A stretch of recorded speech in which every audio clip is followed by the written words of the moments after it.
The dog had already been assigned a euthanasia date when Sergeant Harlow put the intake form on Tessa Caldwell's desk and said, without looking at her, "Don't get attached." Tessa was 31 years old. She had spent 6 of those years as a civilian contract nurse attached to Fort Breckenridge's medical evaluation unit, and in that time she had learned 2 things with absolute certainty. Military men used the phrase "don't get attached" the way other people used "good morning," and German shepherds did not attack without reason. The dog's name was Bravo. His official designation was MWD Bravo 7, and according to the file Harlow had dropped on her desk, he had bitten 2 handlers in the past 3 weeks, refused every standard obedience command, and destroyed the interior of his kennel on 4 separate occasions. The unit veterinarian had evaluated him twice. Both evaluations ended the same way: Bravo lunging at the wire, the vet stepping back, the clipboard going into the unworkable pile. The date stamped at the bottom of the form was 10 days away. Tessa read the file twice, then read it a 3rd time, slower.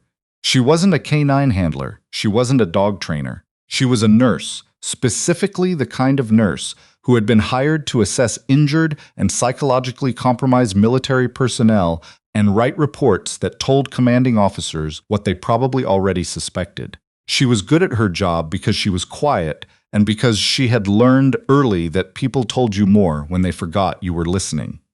She didn't know why Harlow had given her the file. She suspected it was because no one else wanted it. She asked him anyway. "Because you've got nothing better to do right now," he said.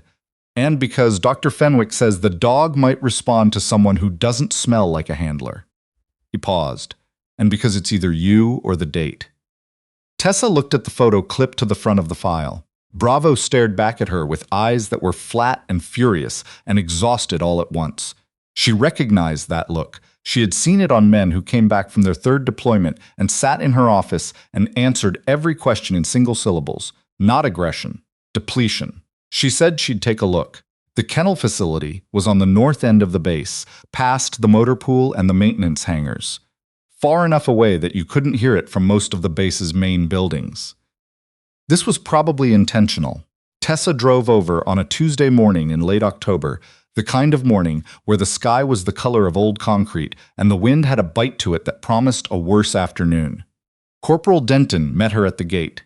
He was young, younger than she expected, with the careful, watchful expression of someone who had been bitten before and was making peace with the probability of being bitten again. He walked her through the facility without enthusiasm, past the rows of kennels that held dogs who watched her with ears up and bodies taut, and stopped in front of the last kennel on the left. "We keep him separated," Denton said, "from the others." Tessa understood why when she saw the kennel. The bottom rail of the gate had been bent outward. The water bowl was overturned and wedged into the corner. The bedding had been shredded into something that looked less like padding and more like evidence. Bravo was in the back corner. He didn't lunge when she approached. He didn't growl. He just tracked her with his eyes and pressed himself harder into the corner, which was, Tessa thought, more alarming than the lunging would have been. "What happened to his handler?" she asked. Denton cleared his throat. "Specialist Oren Vega. He died about 7 weeks ago. Training accident. They were doing a night exercise out on the South Range, and they said he fell. Rough terrain." Tessa looked at Bravo. The dog was still watching her. His ears were up, but his body was low and braced, every muscle working to make himself smaller, which for a 94-pound German shepherd was not especially successful. 7 weeks ago, she said. And Bravo started exhibiting aggressive behavior when? Denton thought about it. About 6 weeks ago. Maybe 5. Tessa said nothing. She pulled her jacket tighter and kept looking at the dog, and the dog kept looking at her, and she thought about the 1 week between those 2 numbers. She asked if she could sit outside the kennel gate for a while. Denton looked at her like she had suggested something slightly unhinged. "Outside, not inside," she said. "Just near." He shrugged. He found her a metal folding chair that had seen better decades and set it up about 4 feet from the kennel gate, and then he went back to the main office where it was warm, and Tessa sat down in the cold October morning and did nothing. This was something she had learned from an old psychiatrist she'd worked under in her first year out of nursing school, a woman named Dr. Ash who wore reading glasses on a chain and had the patience of geological time. "The first thing you do," Dr. Ash told her, Is nothing. You be still. You let the room decide what it is before you start talking into it. Tessa was very good at being still. She sat for 40 minutes the first day. Bravo watched her for the first 20. By the end of the session, he had moved from the back corner to approximately the center of the kennel, and his ears had shifted from full alert to something more ambiguous. She came back the next morning, and the morning after that. By the fourth day, Bravo was lying near the gate when she arrived. She still hadn't gone inside. On the sixth day, she brought his file again and read through it more carefully, looking for the thing she had been turning over in the back of her mind since that first morning. She found it near the end, in the section that listed Bravo's deployment history. Specialist Orin Vega had been his handler for 3 years and 2 deployments. Before Vega, Bravo had had a different handler, a staff sergeant named Callister, who had transferred out after an injury. The transition to Vega had apparently been difficult. There were notes about a 6-week adjustment period, increased anxiety behaviors, food refusal. Bravo did not adapt easily to losing people. Tessa sat with that for a long time. Then she found something else.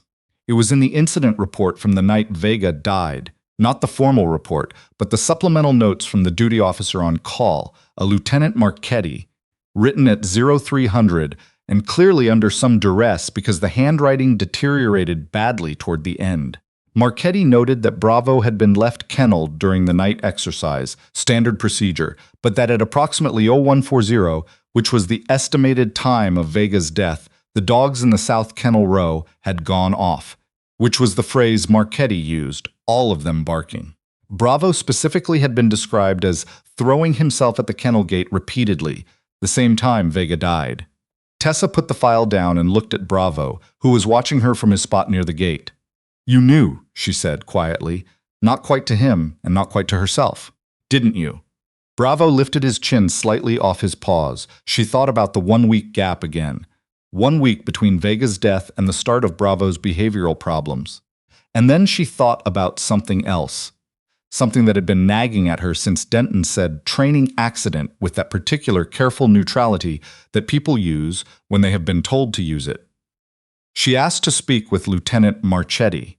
Marchetti was a compact, practical-looking woman in her late 30s who met Tessa in a conference room with a cup of coffee she clearly needed and an expression that said she was granting this meeting as a favor she was already slightly regretting. Tessa had found over the years that it was better not to lead with what she actually wanted to know. She asked about Bravo first. His history with Vega, his record in the field, his evaluations. Marchetti answered efficiently. Bravo was a good working dog. Vega had been a solid handler. The pair had been effective. And the night of the exercise, Tessa said, setting it up lightly, like it was just the next item on a list. You were on duty when Vega died. Marchetti's expression didn't change. I was. The incident report mentions you documented the dog's response at 0140. I documented what I observed. Of course. Tessa folded her hands on the table. I'm asking because of Bravo's current presentation. He's exhibiting what looks like grief response complicated by something I'd describe as unresolved alerting behavior. Like he's still waiting for a threat that hasn't been officially acknowledged. She paused. It would help me to understand what he was responding to that night. Marchetti was quiet for a moment. Then she picked up her coffee and set it down again without drinking from it. The official ruling is accidental death, she said. That's what the report says. I know what the report says. Another silence. Marchetti looked at the far wall. There was a second set of boot prints near the site, she said finally, the words coming out flat and evenly spaced, like she'd been turning them over for weeks. Not Vega's. They weren't in the official report. Tessa kept her face neutral. Who conducted the investigation? Master Sergeant Keller. He ran it solo, fast. Marchetti looked back at her, very fast. Tessa asked if she could see the raw incident files. Marchetti said she didn't have access. Tessa asked who did. Marchetti picked up her coffee again and this time drank from it, slowly, and said that was a question she had stopped asking about 3 weeks ago, and she strongly recommended Tessa consider doing the same. She didn't do the same. She went back to Bravo's kennel that afternoon and sat in her folding chair and thought about what Marchetti had told her, and about what it meant, and about whether she was building something real out of fragments, or building something real looking out of nothing. This was a particular hazard of her profession.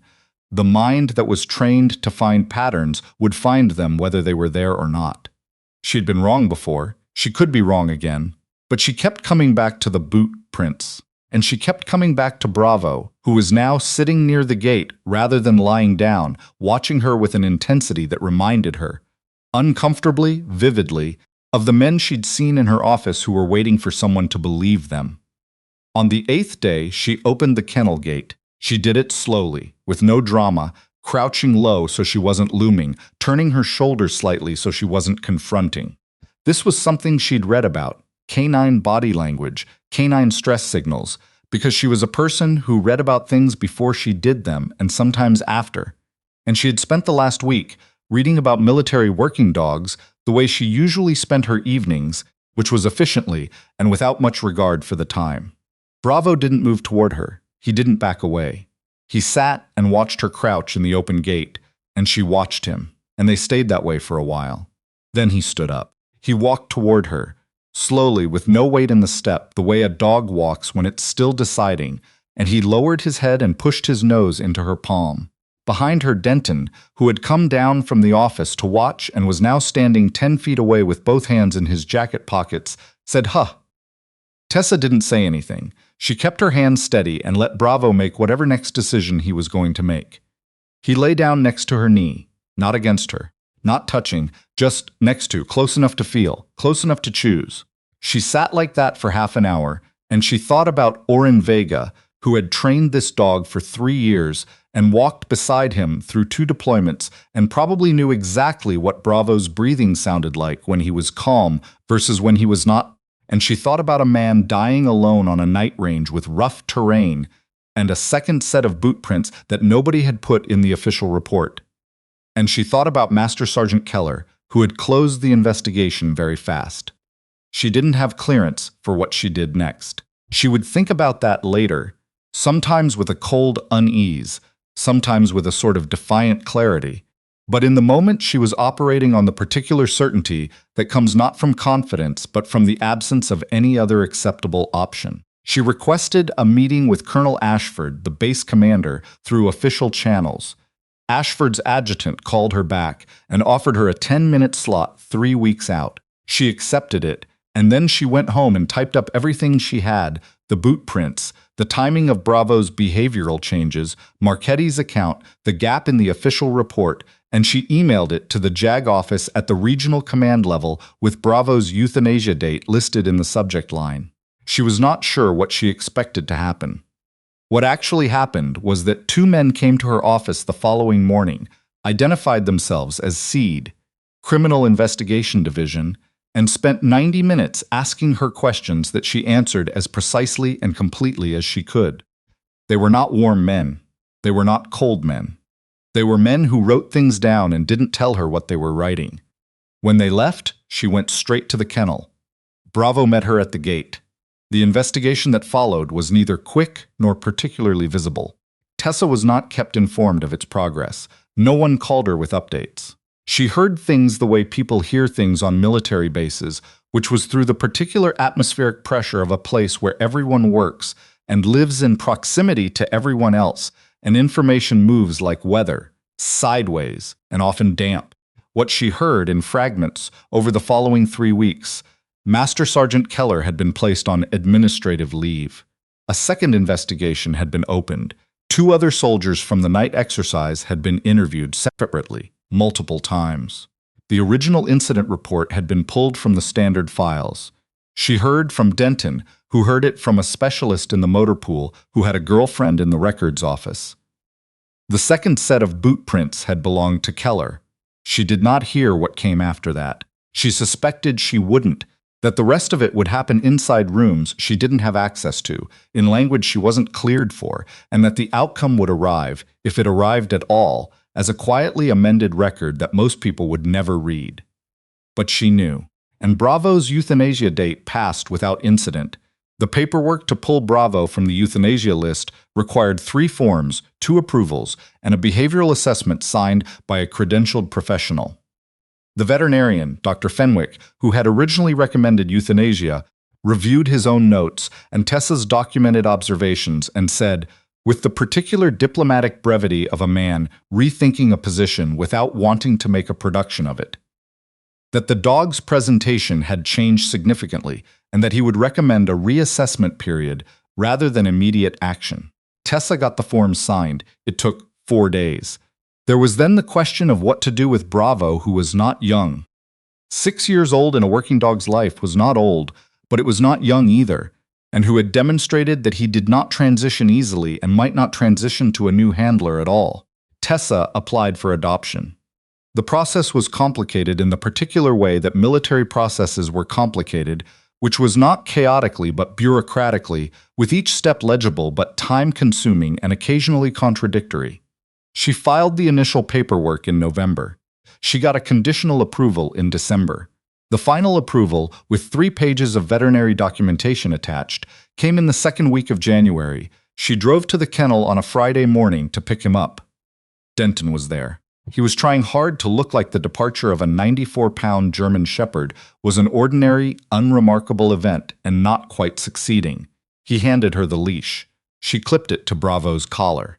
Bravo looked up at her with those flat, exhausted, furious eyes, except they weren't quite so flat anymore, she thought. Something in them had shifted, not healed, not fixed, just turned. He's going to need routine, Denton said. He does better with routine. I know, she said.